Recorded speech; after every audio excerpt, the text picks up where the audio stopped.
Velkommen til Balstad i Lofoten. Her har folk i tusenvis av år levd av de fantastiske ressursene i havet. Og vi skal fortelle deg en historie om omega-3 og kollagen fra Balstad.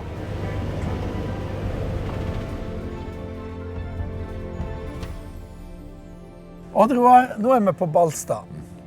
Du har vokst opp her. Hva slags samfunn er dette? Det er et fantastisk samfunn. Det er et lite samfunn, det er et tett samfunn. Altså, vi bor jo på en øy. Det er jo en liten øy med 1000 mennesker. Balstad, det er hjertet. Dette er jo et samfunn som har levd av havet. Ikke sant? Det hadde ikke bodd noen her hvis det ikke var for fisken.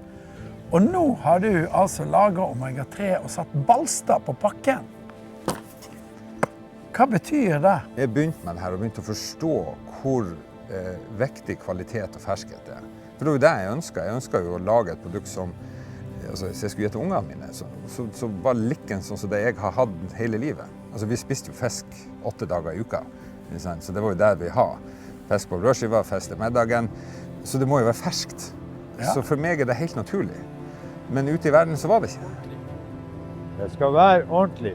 Du spør ikke, skal vi ta noen snarveier her eller sånne ting? Ingen snarveier på Balstad. Ja, men det går ikke an. For konsekvensen av snarveiene for oss er historisk, og kanskje ikke så mye nå, men historisk var det ultimate. Så det var ikke et alternativ. Og hvis du skal konkurrere ute i verden med dette, ja, som du virkelig har gjort med suksess, så skal det være. Ja, da skal det være ordentlig. Da skal det være ordentlig. Det skal være ordentlig. Du skal se folk i øynene etterpå. Ja. Ja. Og da skal du ha ære, da skal du ha tro på det du gjør til det. Og du gjør det til ungene, og du gjør det til naboene. Du skal se det i øynene etterpå. Da skal det være ordentlig. Dette garanterer du. Ja. Det sverger du på huset der farmor de vokste opp. Yes.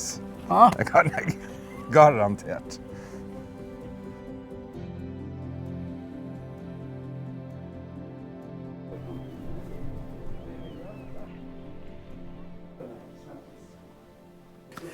Jens, det er din familie som var væreier her. Ja.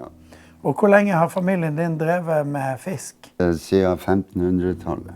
Hva som gjør at Lofoten er liksom blitt verdenssenter for tørrfisk? Jo, det var at de kunne tørke fisk her. Og de første som eksporterte tørrfisk, det var jo vikingene. Vi begynner i februar og ut mai. Og så er det bare å stappe den i vannet et par dager, så spretter han tilbake. Ja, han gjør det. Det er en nordlending som har funnet opp dette. Vet vi hvem som fant opp dette? Nei, det må jo være fra vikingtida. Hva er det med folk fra Balstad? Hva slags folk er det som slo seg ned her og livnærte seg av fisk? Nei, det er vanlige folk, kort å si. Tøffe gutter. Og tøffe kvinnfolk. Ja. Jens, hva tror du det betyr at det står Balstad på en pakke med norsk omega-3? Det betyr det ekte. Det går an å stole på folk fra Balstad. Ja da. Ikke noe tull her. De er å stole på. Ja.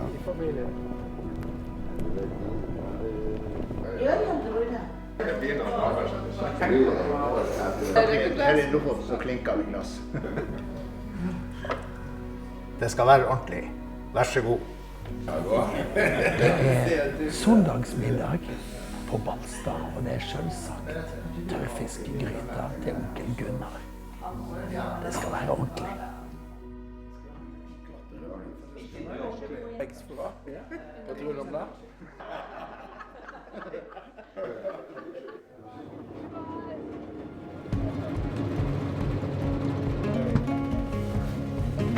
Ja.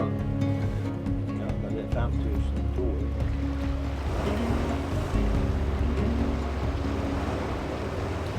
Odd Roar, her er vi ved siden av et vakkert oppdrettsanlegg. Det er også viktig for deg. Det er veldig viktig, spesielt for kollagenet vårt. For det er dette her. Skal du ha ferskt og rent kollagen, så er det fra Balstad. Ja, og denne kollagenen her, den er 100% garantert norsk laks. Garantert norsk laks. Henrik, denne magiske plassen Ure, her holder det livet igjen med laks. Hva er historien? Min familie kom til plassen i 78 og startet med laks. Og her ute. Og det var da min bestefar som startet med laksen her, og så har hans sønn etter det, og så er det nå da jeg og min bror som har tatt mer og mer over driften. Så du er tredje generasjon, Tredje generasjon. og laksen er der. Laksen er rett ute. Vi har jo valgt å belære oss på det her at vi ønsker å ha nærhet til alt vi holder på med. Ja. Så du kan jo si det sånn at det å være nært produksjonen er jo gull verdt for vår del. For da blir det bedre laks. Da blir det bedre laks, det er det ingen tvil om. Vi jobber jo med laks fra rogn til ferdig produkt, og her ute så har vi nå klart å klamre oss til bortimot en 70 årsverk, da, kan du si, i dag. Hvor mange hadde det vært her uten laksen da? Jeg tror det har vært et fåtall mindre, ja. Henrik, jeg har med en kompis som har laget et helt annet produkt enn filet av laks. Ja. Kanskje din? Hallo. Hei, hei. Du kjenner sikkert til at skinnet til laksen er veldig verdifullt. Og det bruker vi i kollagen vårt. Og det er ingen tilsetningsstoffer i det hele tatt. Dette er 100% norsk lakseskinn. Så det er veldig verdifullt for oss. Ok, ja, da snakker du virkelig om å utnytte hele laksen, altså. Det er 100%. Så er det sikkert, som du sier, kanskje en av våre fisker som svømmer ute i merden. Det er bra sikker på. Ja, ja. Det er vel jeg å tro. Ja, ja, men det er jo det beste.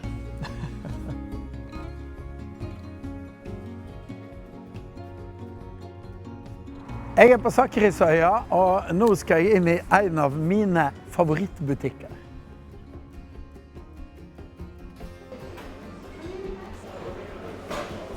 Anita, her ser vi jo utstilt Omega-3 fra Balstad i denne fantastiske butikken din, der jeg har vært mange ganger. Hva er det som gjør, tror du, at folk velger akkurat den? Jeg tror jo det at det er det lokale. Det er fra Lofoten, det er fra Balstad, og det er ikke minst Omega-3. Og det vi merker, det er jo at man blir stadig mer opptatt av helse og helsekost. Men jeg tror det betyr noe at det står Balstad på? Ja, absolutt. Balstad og Lofoten og Norge, det er bevis på kvalitet. Vi har jo veldig mange asiatiske kunder, men ikke bare de kjøper det, men de er veldig opptatt av det lokale. Så det er de som kommer inn her, som tenker at jeg vil ha med meg noe helsemessig fra Lofoten? Ja. Og de har hørt om Omega-3. De er veldig opptatt av helse. Så det er helse egentlig som er nøkkelen? Ja, absolutt. Og så ser de havet her ute, så tenker de at kan ikke komme noe drit fra Balstad? Nei, det gjør det heller ikke. Det skal være ordentlig fra Balstad.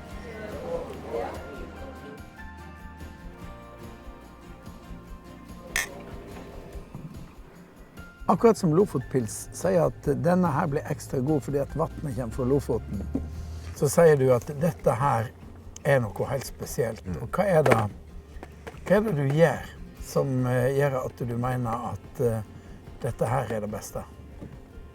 Korteste mulige tid fra råvare til kapsel. Det er veldig kort fortalt. Når jeg begynte med det, så var det jo for at jeg ønsket å ha et produkt som jeg skulle gi ungene mine.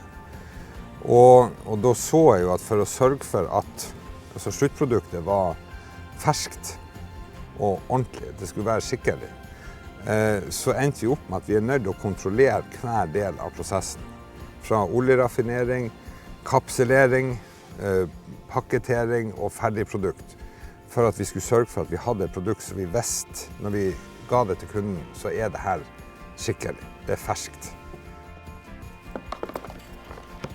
Det skal være ordentlig. På denne pakken står det også Made in Norway. Hva betyr det? Det betyr det. Vi er veldig stolte av at vi var vel det første Omega-3 kosttilskudd som fikk det. For at det betyr at det er 85-90% som må produseres av både arbeid og råvarer som må være i Norge.